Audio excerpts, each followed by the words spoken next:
Todo lo que decimos puede ser practicado. No os decimos creerlo. Lo que os decimos es experimentad con ello, experimentadlo. Y solo entonces, si lo sentís en vosotros mismos, confiad en ello. Y si no es así, no hace falta creer. Sed bienvenidos. Aquí os espero, en este rincón mágico del universo, a solas con Ali.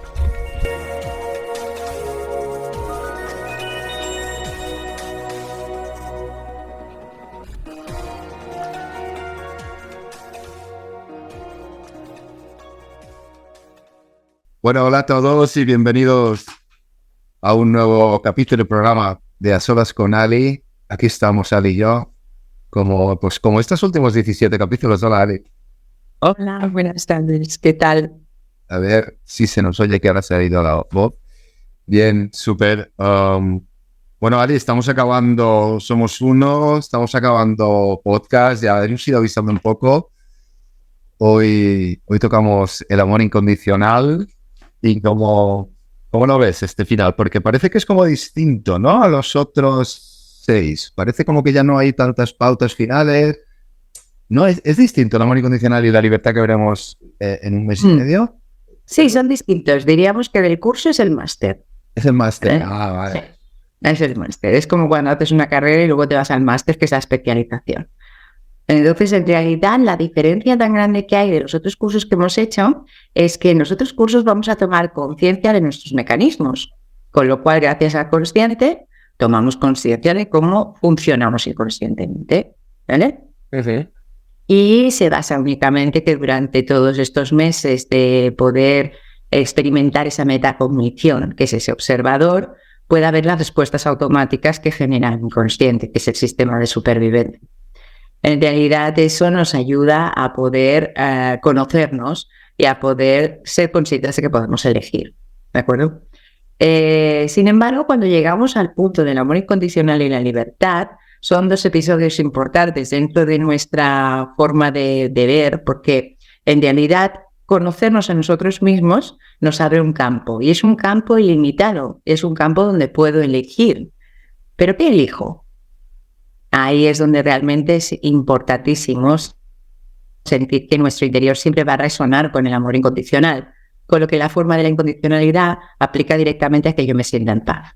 Por eso que aprender a elegir ese amor incondicional es el máster de la conciencia de uno mismo.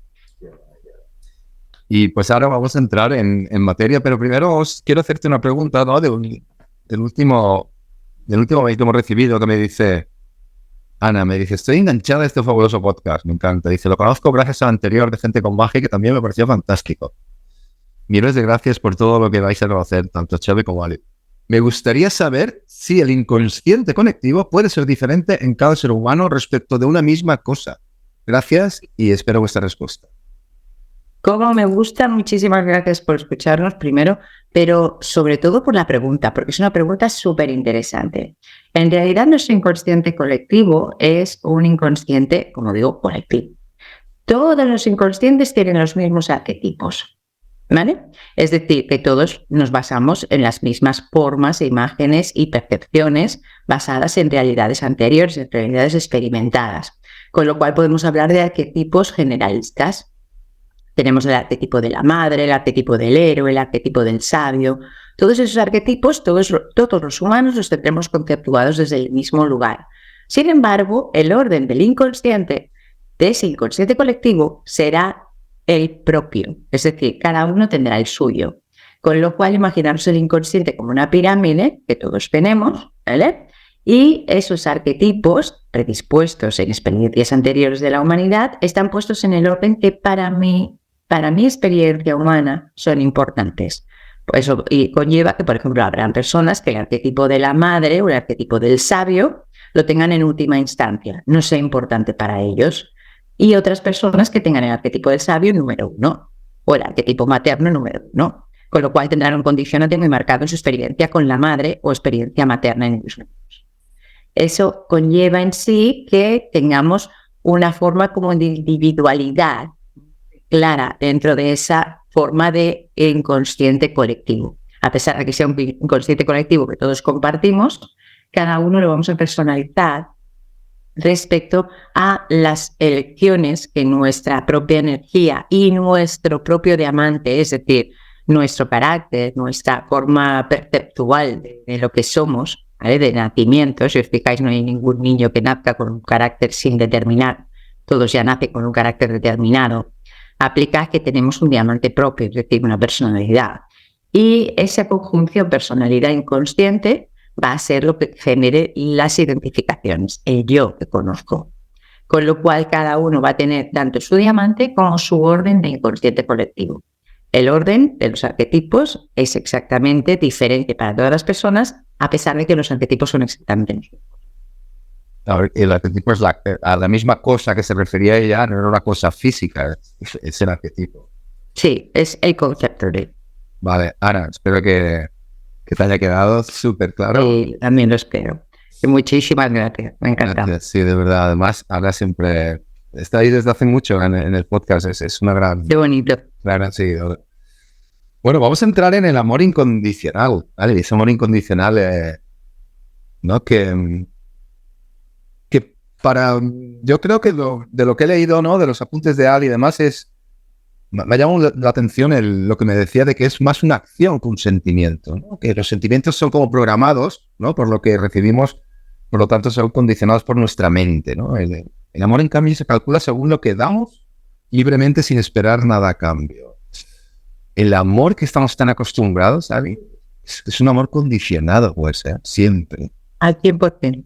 Estamos esperando. Fíjate que cuando nosotros preguntamos en los cursos, ¿conoces el amor incondicional? Casi todo el mundo nos dice que sí, ¿vale? Y entonces preguntamos, ¿a quién? ¿A quién sientes que entregas amor incondicional? Y muchas personas nos dicen a los hijos, a los animales, a los abuelos, es decir, X, ¿vale? Sin embargo, nosotros nos dedicamos a demostrarle que ese amor que aparentemente es incondicional no lo es. ¿Por qué? Porque si os fijáis, cuando nosotros hablamos de una mascota, o un animal, intentamos domesticarlo para que pueda estar unificado a nosotros. Cuando hablamos de un hijo, tenemos miles de condiciones con tal de poderlo sentir en paz con esa personita, es decir, que nuestro miedo se aplaque. Eso genera en sí que ese amor que aparentemente es incondicional y que lo vamos a querer a esa persona, sea como sea y haga lo que haga, vamos a luchar para que sea aquello que yo necesito que sea. Con lo cual, aquel amor que de base es incondicional, se convierte por nuestras necesidades en condicional. Y el segundo punto, aparte que lo iremos desgranando, porque claro, es la base de un poco ir comparando para darte cuenta de dónde estamos metidos. Es que el amor incondicional empieza por uno mismo, pero de manera, absoluta. Entonces es como que déjate de exterior, déjate del amor, de dar, ¿no? De dar amor. La parte más importante es que el verbo del amor es la entrega. Siempre que hay amor, hay entrega. Entonces nos damos cuenta de que ese amor es condicionado cuando esa entrega inconscientemente está condicionada. A pesar de que nuestra conciencia marque que este amor es incondicional, que lo doy porque siento que quiero darlo, ¿vale? En realidad podemos observar en nuestro inconsciente esa manera de esperar el reconocimiento de esa entrega. Ahí es cuando realmente podremos ver que a pesar de que nuestra intención sea amor incondicional, se convierte al exteriorizarlo en amor condicionado. ¿Qué ocurre? ¿Por qué no podemos dar un amor incondicional? ¿Qué pasa?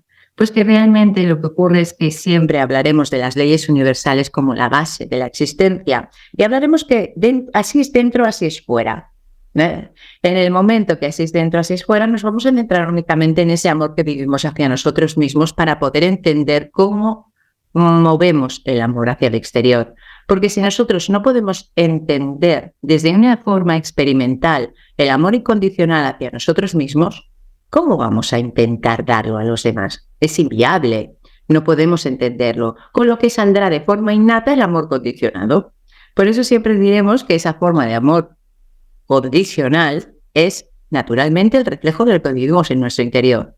Igual que si nosotros podemos proclamar ese amor incondicional hacia nosotros mismos, no tendremos que preocuparnos de qué tipo de amor experimentamos hacia afuera, pues porque solo habrá ese tipo de amor en nuestro interior, con lo que expendiremos ese amor que nosotros contenemos, que es incondicionalidad hacia nosotros mismos, y como digo, será el reflejo de nuestra verdad interna. Ya, pero Ari, ¿cómo se hace? O sea, por decirlo, en este Somos Uno de amor incondicional tampoco vas a dar unas pautas, decir, para cómo llegar. Para amarnos. Sí.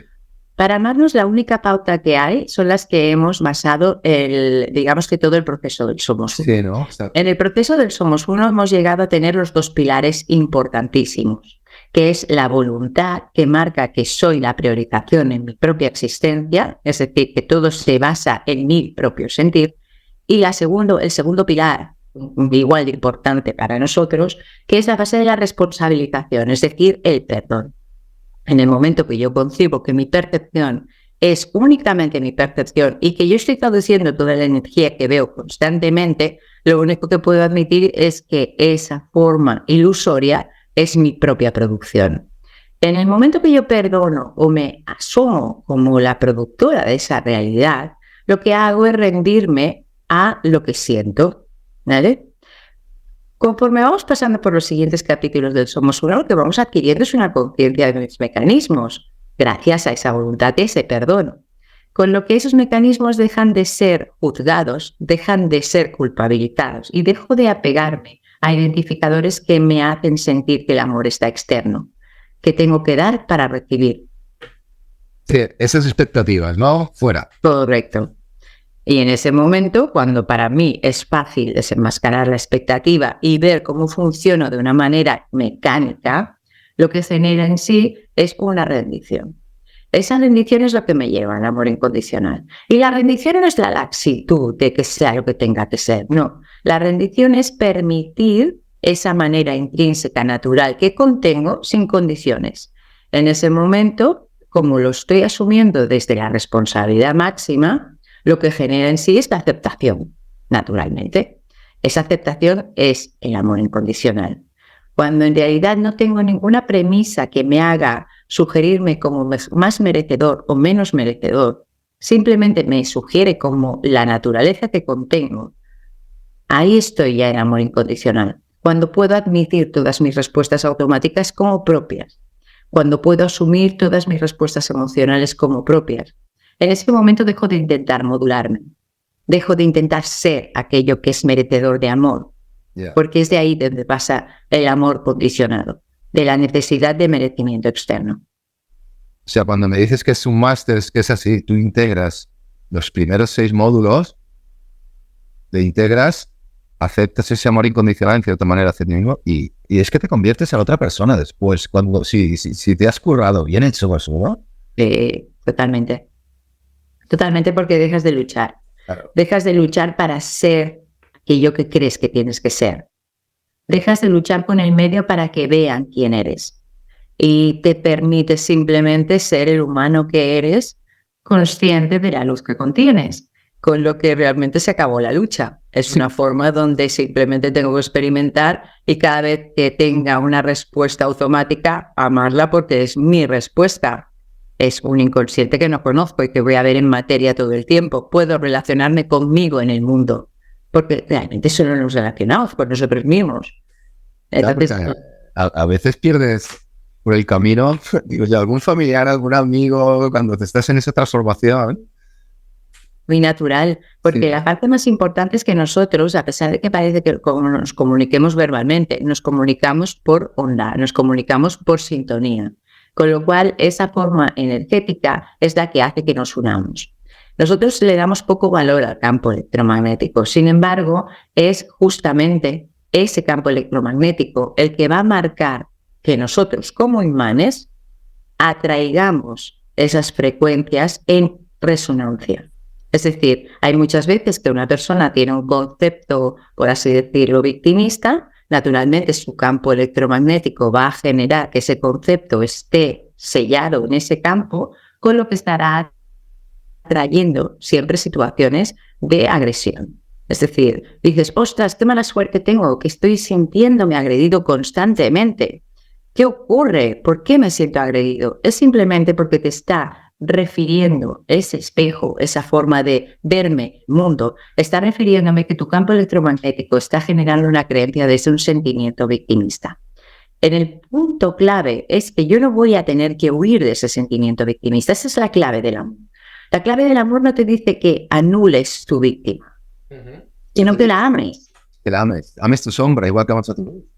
Sí, porque es que justamente la parte de la sombra es preciosa, porque muchas veces las personas se piensan que somos luz y sombra, que somos lo positivo y lo negativo. Y sin embargo, nosotros lo único que determinamos es que esa sombra es lo que no miramos, lo que nos da miedo mirar, lo que no queremos ser. Y sin embargo, lo somos. Con lo de la parte más importante, yo siempre lo explico, como cuando, por ejemplo, vamos a tener que salir, yo qué sé, de una adicción, imagínate. Lo primero que hace una persona para salir de una adicción, un terapeuta le va a recomendar que tiene que admitir su adicción. ¿De acuerdo? Si no admite que es un adicto, no va a poder salir de esa adicción, va a estar siempre en lucha con una verdad. Esto es exactamente lo mismo, pero no puesto al término de una adicción naturalmente, sino puesto al término de un sentimiento. Cuando nosotros negamos o corroboramos un sentir, lo que estamos haciendo es firmando una creencia inconsciente, a pesar de que no me guste.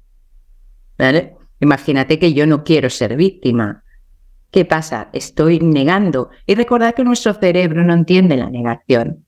Por ejemplo, si el ejercicio ese tan famoso de no pienses en una oca blanca. Lo primero que te da la cabeza es una oca blanca. El cerebro no entiende la negación. Al momento que realmente no entiende la negación, nuestra negación sobre realidades que vivimos potencia la realidad. En ese momento no estamos hablando de amor, estamos hablando de desamor hacia nosotros mismos. Y si queremos experimentar no solamente el foco con el que nos vemos, sino todas las posibilidades de foco con las que nos podemos ver, naturalmente tendremos que admitir las que vemos para poder amplificar nuestra visión. Ese es el amor incondicional. Soy una víctima, voy con el victimismo todo el día y me pasa, vale. Y perfecto. ¿Por qué? Porque se basa en la responsabilización. En el momento que yo me perdono por ello, lo que estoy haciendo, amando mi programa. En el momento que amo mi programa, ya no me sujeto a él ni por negación ni por ratificación. Con lo cual, incondicionalmente lo libero. ¿Y qué pasa? ¿Cuándo ocurre ese amor incondicional? Ocurre cuando dejo de luchar contra lo que realmente creo que tengo que ser o con lo que creo ser. Ya. En esa forma de rendición de la lucha, aplica directamente a que esa rendición me va a conducir a amarme en todo. No hay otra solución, porque no hay otro contenido en mí. En ese momento que yo tenga un síntoma, por ejemplo, de sentirme víctima, supondrá realmente una conciencia sobre una programación contenida, no un ataque contra mí. Ahí es cuando radica el amor incondicional. Y Ari, una cosa, hay una cosa que me llama la atención, no sé si me voy a meter en otros pantanales, que digo yo, me voy a meter en un lío, pero hay un momento que se está hablando del amor verdadero, que el amor verdadero es el incondicional, ¿no? Entonces, dice que mucha gente confunde el tomar una actitud de amor universal con todas las personas, incluida tú misma, en los que respetas sus momentos vitales, condiciones y características, con el amor sumiso y santo ante personas sin escrúpulos, ¿no? Que dan maltrato a las personas de su alrededor. Muchos psicópatas, narcisistas, maquiavélicos, ¿no? Se aprovechan pues un poco de esta creencia y de esta incondicionalidad desajustada, digamos, teniendo a su alrededor una gran cantidad de adeptos incondicionales. Yo aquí, a mí, es que el tema de los narcisistas o de los psicópatas o no, llámalo maquiavélico, no sé, quería preguntarte a ti, no es un fallo, no es un error, no es una desviación, ¿no? ¿Cómo se convierte una persona en un narcisista o en un psicópata y en qué puede afectar en lo que dices tú, en el amor, en la persona que tiene al lado y en el amor de esa persona? Y ya es una cosa muy importante. Primeramente decir que hay una moda ahora últimamente muy expresa para hablar del narcisismo. El narcisismo tiene muchísimos grados, por supuesto, pero el narcisismo solo lo englobaremos en una psicopatía, ¿vale? Una cosa es la inmadurez y otra el narcisismo. Vale. Yo vivo con 4 adolescentes y son 4 narcisistas. Sí. Pero no son psicópatas. No. Claro, simplemente que no les funciona el prefrontal. ¿Por qué? Porque están haciendo una poda natural en su edad que implica una clasificación para poder reconocerse como sí mismos. Vale. Y eso genera una introspección muy alta. genera en sí que mi prefrontal no funcione, con lo cual mi sistema empático esté anulado. ¿Vale? Es decir, no puedo ver ni las caras de las otras personas, no puedo recordar qué me han dicho, tengo tanto trabajo cerebralmente que ahora mismo no estoy en una funcionalidad externa, ¿vale? Y se vuelven súper egocéntricos los adolescentes, ¿de acuerdo? Muy egoístas, sí, muy egoístas. Claro, pero es natural, lo necesitan, porque es un tránsito. Es un tránsito de aquel niño que es feliz perteneciendo a aquel niño que se tiene que convertir en un propio árbol. Con lo cual eso implica que realmente tenga una introspección. Y en esa introspección navega en esa poda, que es una poda real, es una poda donde nuestro cerebro está amplificando unas conexiones y desechando otras conexiones neuronales. Con lo cual es muy lógico que con ese trabajo que tienen, hayan zonas donde pierdan, digamos, intensidad. Ahí son las zonas, naturalmente, que son las exteriorizadas, es decir, aquellas que realmente nos hacen sentir a la otra persona, que nos hacen compartir con la otra persona, etcétera, etcétera, que esas zonas son más sociales. Y sin embargo, son claros como los adolescentes suelen meterse en una cueva para hacer esa poda. Es natural, ¿vale? ¿Qué ocurre con el narcisismo? El narcisismo en realidad está muy enmarcado últimamente para nominar a las personas inmaduras o a las personas egocéntricas, que no tiene nada que ver con la inmadurez ni con el egocentrismo al narcisismo, porque cuidado, es una psicopatía. Cuando hablamos de narcisismo hablamos de una psicopatía que significa una enfermedad mental.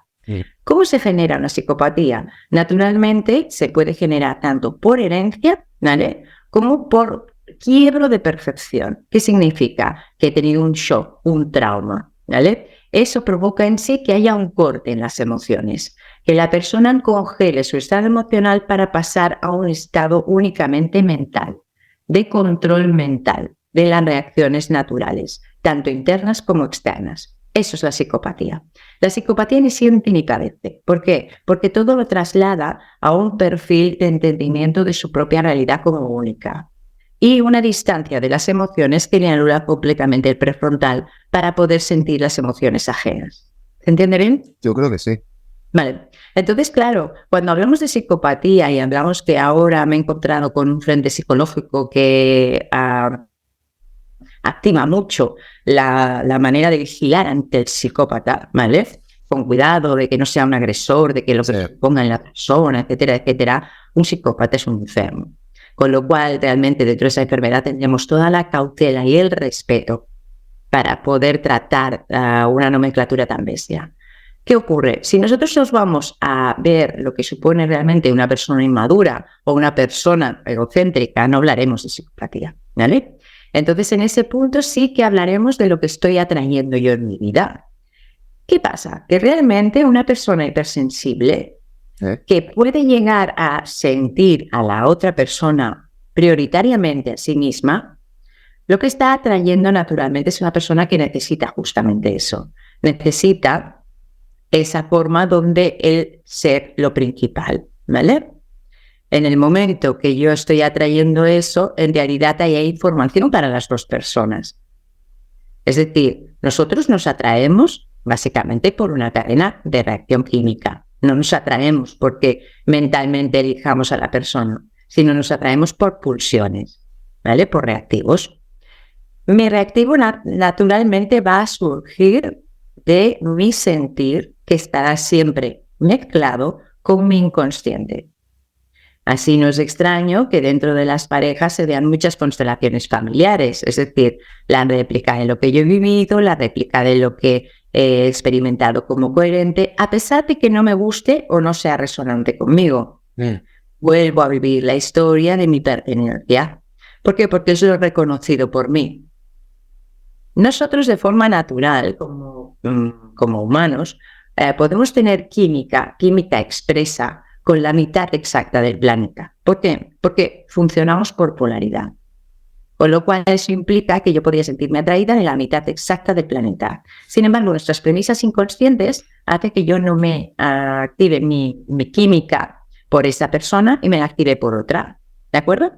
Esa otra, ¿qué pasa? Que va a tener una resonancia de reconocimiento en mi inconsciente. Con lo cual lo que estoy atrayendo es un espejo inconsciente hacia mí.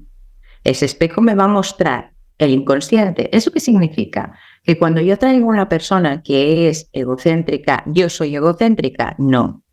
me va a suponer que para mí es familiar sentir esa supeditación a otra persona para poderme sentir amada. Lo que hablábamos de la víctima y el verdugo. Naturalmente, si yo no soy mi propio verdugo, no podré ser mi víctima, con lo cual necesitaré a alguien que me muestre esa relación que tengo interna en mí. Naturalmente, como nos atraemos por oposición, cuando los espejos se unen, se unifican de una manera de conciencia, que significa que cada encuentro me da la oportunidad de reconocer una parte de mí, o mucho de mí. Y en ese foco lo podré percibir en el momento que tengo una alteración emocional. Cualquier aspecto que me altere emocionalmente habla de reflejo. ¿Qué significa? Habla de resonancia con mi inconsciente. El error está en cuanto yo creo que esa persona me está produciendo ese reflejo, me está produciendo esa resonancia. Si viene, imaginaros, por ejemplo, que viene una persona que necesita reconocimiento constantemente, ¿vale? Muy bien, perfecto. Yo puedo ser consciente y ver lo que necesita esa persona. ¿Qué es lo que responde mi interior? Si mi interior responde a cuidar ese reconocimiento que esa persona necesita, ¿vale? En realidad no habría nada negativo, ¿verdad? Le estaría dando lo que el otro necesita desde mi propia voluntad. Sin embargo, el espejo es mucho más sutil, con lo que aquello que yo estoy ofreciendo desde aparentemente mi propia voluntad, lo que está buscando es reconocimiento de mi entrega. Con lo cual le estoy dando mucha importancia a esa persona que sé que lo necesita, ¿vale? A cambio de yo sentirme importante para esa persona. Ahí es donde se cuecen las relaciones de dolor. ¿Por qué? Porque no es una relación de amor, entonces. No es una relación donde yo pueda vivir el amarme a mí mismo. Va a ser una relación de necesidades. Va a ser un juego de necesidad. Yo necesito que tú hagas a cambio de que yo haga. Esa persona cuando está ahí en ese juego y en esa esa persona se va a creer que ama incondicionalmente al otro. Sí, pero se dará cuenta de que no ama incondicionalmente al otro porque notará carencia. Yeah. Angustia, malestar, sí, o incluso... Notará que depende de sus movimientos, que depende de sus respuestas, que depende de... El otro ni se entera de la dependencia de esta persona. ¿Por qué? Porque él no está generando nada de eso. Él simplemente está viviendo sus propias necesidades. Quien se hace eco es la persona que cubre las necesidades del otro para poder ser amado. Naturalmente, como la respuesta de esta persona inmadura no va a ser verla, porque no le funciona el prefrontal, ¿vale? En realidad yo estaría atrayendo esta situación para poder ver la carencia de amor que tengo hacia mí misma y la necesidad que tengo de que me corroboren el amor que puedo llegar a sentir.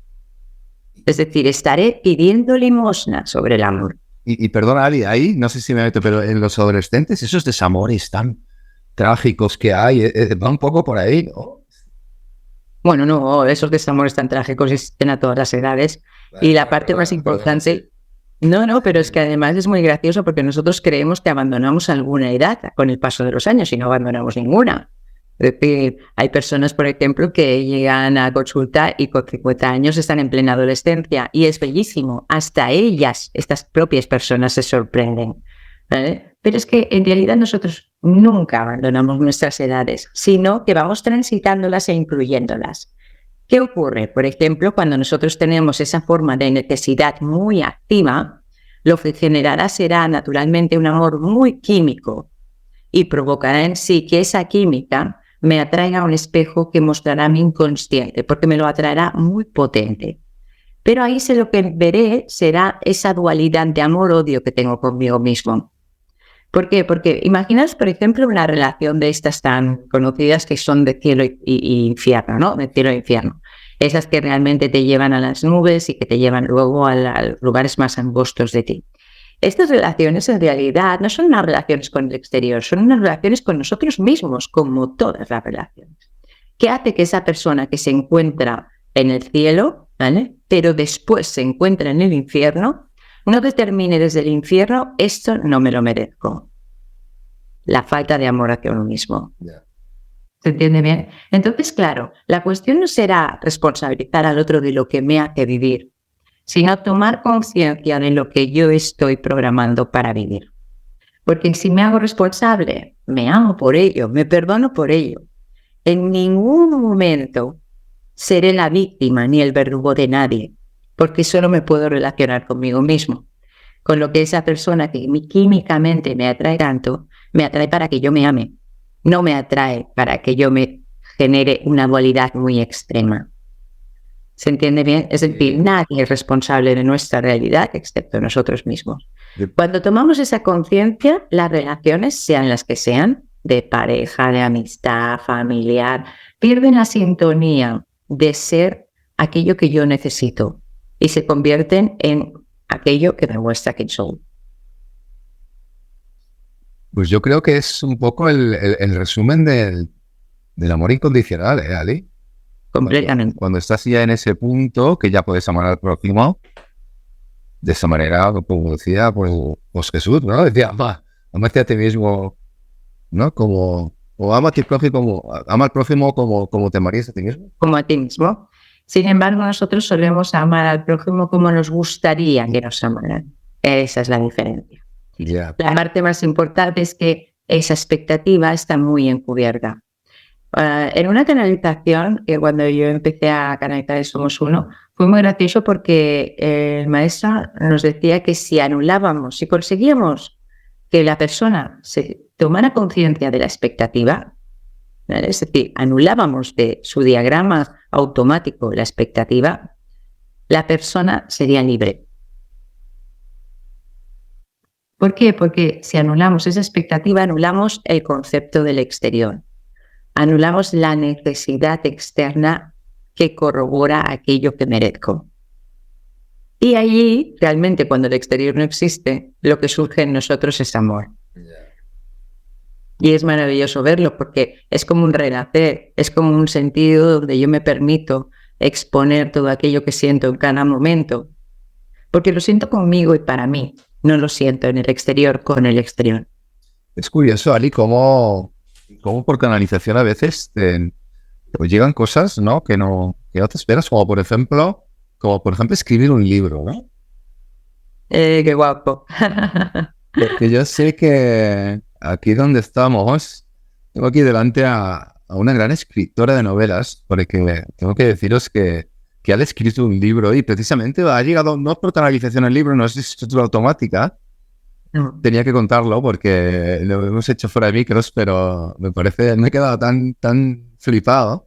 Es una novela, ¿no? De nuestra querida Mila, creo que es la protagonista. Ahora nos contará un poco Ali, pero yo le he preguntado primero, ¿te ha llegado por canalización? Y me dice, bueno, no, es mío.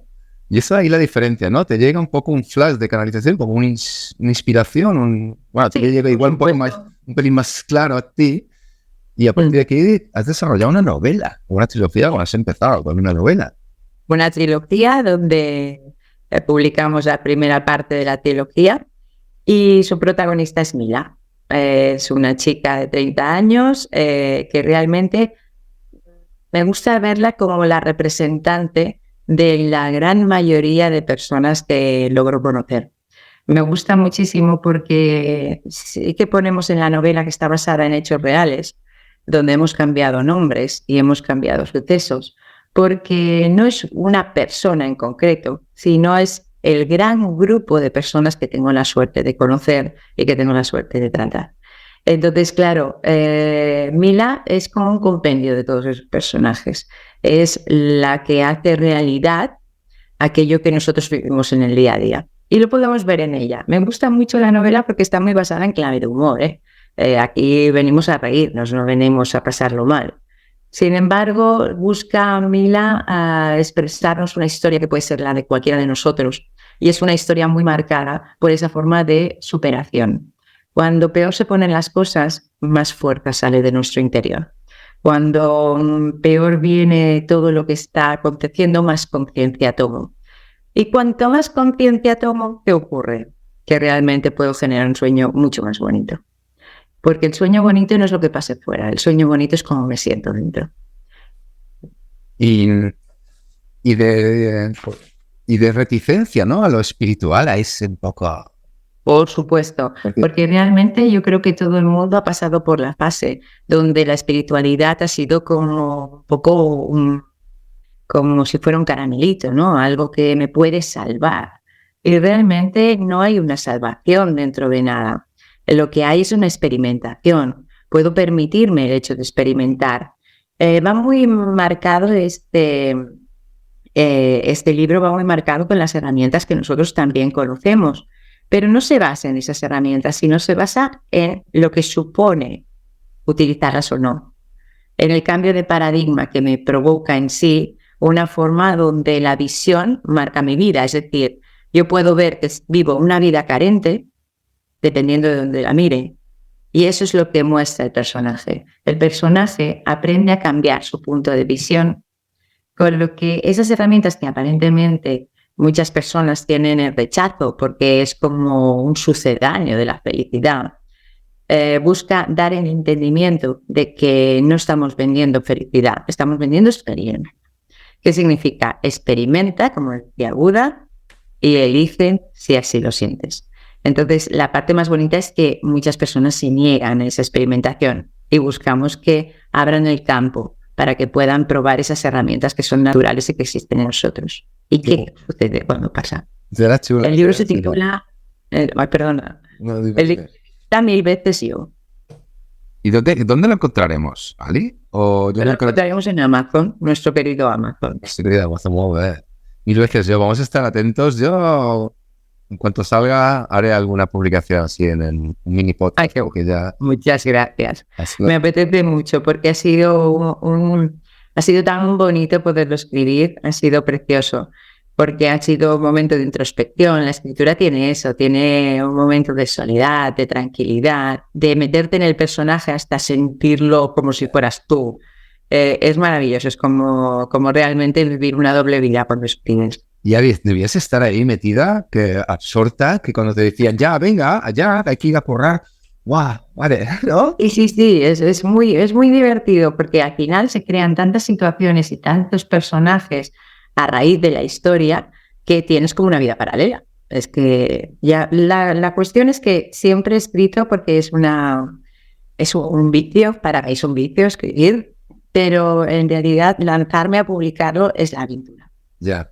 Porque escribir, claro, en mi profesión debes de escribir todo el día.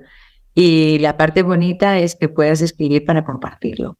Entonces, para mí la aventura es compartirlo. Y me apetece muchísimo porque es una visión, ya te digo, que es fruto de lo que he aprendido con tantas personas que he tenido el honor de tocar. Claro, porque en cierta manera llevas 20 años casi canalizando y pues el libro es un poco de todos nosotros que hemos canalizado contigo, ¿no? Sí, de todos nosotros. Total. Es decir, claro, y conmigo incluida, porque en realidad no es autobiográfico, que me preguntaban, ¿una persona es autobiográfico? Y digo, va, que va.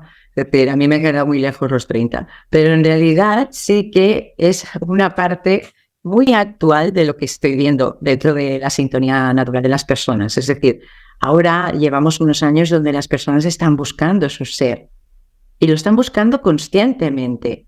No les gusta su vida, no se sienten llenos, notan que buscan, por ejemplo, la plenitud en una pareja y acaban frustrándose, buscan la plenitud en un trabajo y no sienten la vocación. En realidad es tan simple como escucharnos.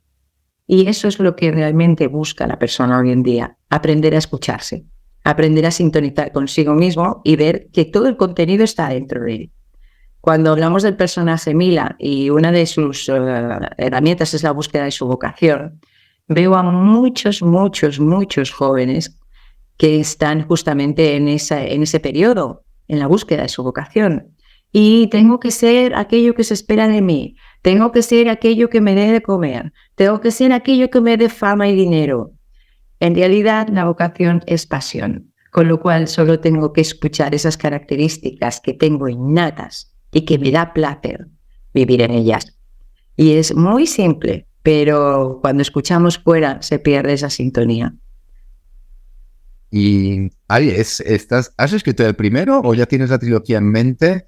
O... Ya está todo hecha. ¡Hola! Sí, claro. realmente una trilogía tiene que estar ya confeccionada para ver el desarrollo de toda la historia. Yeah. Y en realidad que son novelas que, ya digo, todas son en clave de humor, porque para nosotros es muy importante que no se pierda el punto de vista de la risa. Es decir, toda es una novela que forma parte, es un género de novela juvenil, de novela Kill Kid, ¿vale? Es esa novela que realmente ironiza sobre todo, porque a mí me encanta la risa. No, y tú siempre nos has dicho que el humor es el idioma del universo, ¿no? Correcto. Si no me río de mí mismo, poco voy a lograr amarme. Ahí los dejo. Ahí os dejo con esta última noticia que seguro que os ha dejado a todos un poco descolocados. Muchas gracias por dar el espacio, Chau. El libro lo tendremos publicado ya este mes de enero de 2024, ¿crees? Posiblemente. Sí, eso espero. Justo con la publicación de este capítulo de podcast, pues aquí estamos abiertos a que todo el mundo nos quiera preguntar o cualquier duda, que se pongan en contacto con nosotros, con el podcast, con Ali, con gente con magia, que como cualquier duda de oyente la resolveremos. ¿Te parece? Claro. En realidad está programado para publicarse en enero vía Amazon y naturalmente estará tanto en papel como en ebook. Y la cuestión es eso, que si no pasa nada, si todo sigue su curso, para enero estará en publicidad ya.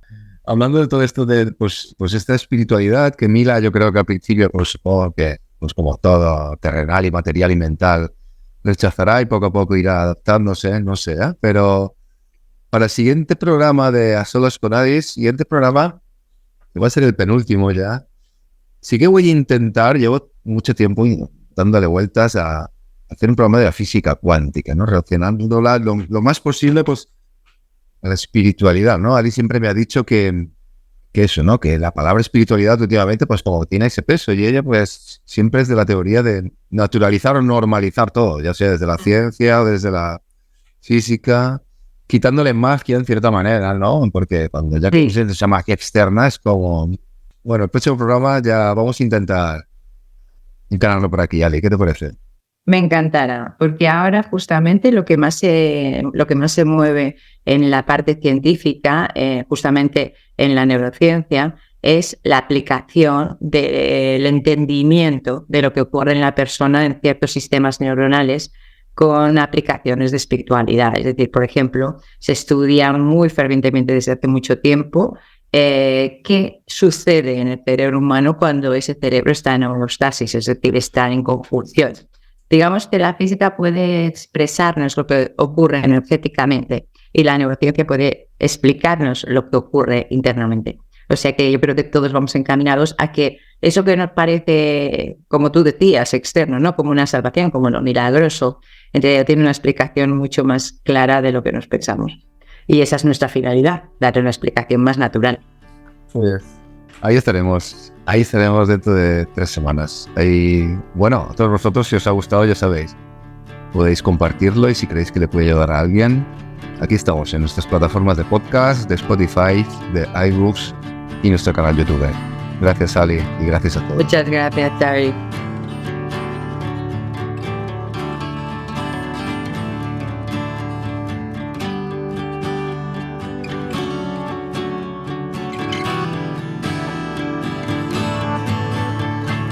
Ya